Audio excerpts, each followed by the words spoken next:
Welcome to our Maha Periyava களஞ்சியம் channel.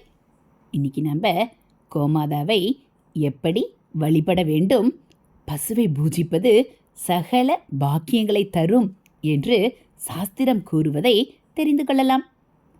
கோமாதாவான பசுவை வழிபடுவது குறித்து உள்ள ஸ்லோகத்தை முதலில் தெரிந்து கொள்ளலாம்.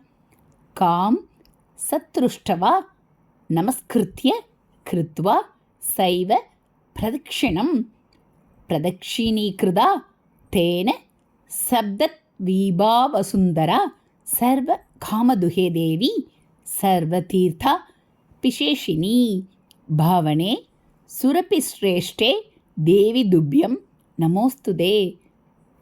இதனுடைய பொருள், தெய்வ பிறவியான பசுவை வணங்கி அதனை வலம் வந்து துதித்தால் 7 தீவுகளுடன் கூடிய பூமியை வலம் வந்த புண்ணியம் கிட்டும். நற்குணங்கள் நிரம்பிய அமுதம் போன்ற பாலை நல்கும் பசுவை வழிபட்டால் நம் விருப்பங்கள் எல்லாம் நிறைவேறும்.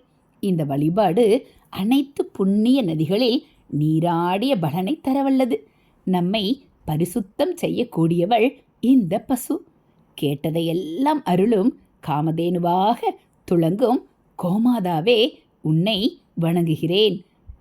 கோபூஜையை முறையாக செய்ய இயலாதவர்கள் பசுவின் கழுத்திலும் தலையிலும் தடவிவிட்டு பின்புறம் தொட்டு நமஸ்காரம் செய்தால் தெரிந்தோ தெரியாமலோ செய்த பாவங்கள் நீங்கும்.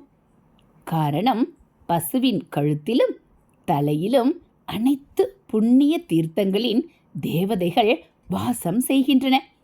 மேலும் பசுவின் உடலில் 3 கோடி தேவர்களும் தெய்வங்களும் வாசம் செய்வதுடன் கோமயம் வெளிவரும் பகுதியில் ஸ்ரீலக்ஷ்மி தேவி வாசம் செய்வதாகவும் சாஸ்திரம் கூறுகிறது.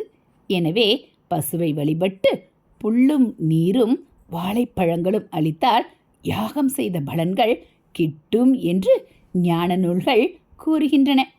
இந்த நாளில் கோமாதாவான பசுவை பூஜிப்பது சகல பாக்கியங்களையும் தரும். பசுவின் உடலில் 14 உலகங்களும் அடக்கம் என்கிறது தர்மசாஸ்திரம். பசுவின் பாலில் சந்திரனும் நெய்யில் அக்னி தேவனும் உறைந்திருப்பார்கள் என்கிறது வேதம். கோமாதாவின் 4 கால்கள் 4 வேதங்களாக கருதப்படுகின்றன. செல்வ வளம் தரும் மகாலட்சுமி அதன் பின்பாகத்தில் வசிக்கிறாள். மாடுகளை போற்றி வளர்க்கும் இல்லங்களில் மகாலட்சுமி மகிழ்ந்து உறைவாள். அவற்றை கொடுமைப்படுத்தினால் பெரும் பாபத்தை அடைந்து பிறவிகளில் பெருந்துயரை அனுபவிக்க நேரிடும். பஞ்சகவ்யம், அதாவது பால், தயிர், நெய், சாணம், கோமூத்திரம் அபிஷேகத்துக்கு உகந்தது.